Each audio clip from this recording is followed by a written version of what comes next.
Добре дошли на всички. Да благодарим на господин Томар, че не уважи и че ще зарежем, защото миналата година много вино пихме той като заряза.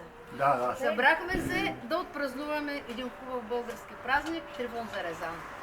На този ден, по стара традиция, мъжете зарязват лозята. И започва стопанската година. По принцип, това е нашето лозе. По принцип се режат пръчки от 3 лозници. Борка? Да. Айде да е Бирките! Айде, да е жива, да е подарена, да е здрава и мирна. Мирна и и всички живи и здрави. Желаем много грозде, Много грозде! пълни бъчви с вино, да сме живи, да сме здрави, да пием, да пеем, да се веселим. Честит празник! Чакаме една свещичка да палихме на питката. Не се сетихме. Не е късно. Имам свещи вътре. Свечка на питката. Ай, ще наснимате ли, коче наснимате? Аз снимах, бе. Да го фащам вън.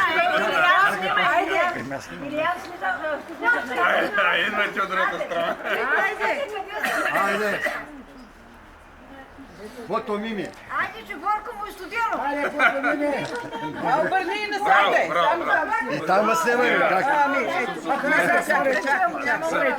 Какво снима? Тя застана пред мен и Той снима. Наско снима, Илиян снима с камера. Спокойно има И снимки. сега ви каня на едно хубаво Сега пак ще българско се... Едно хубаво българско Айде, хорото. айде на хорото да се скрием. На хорото, да. Фото Мими.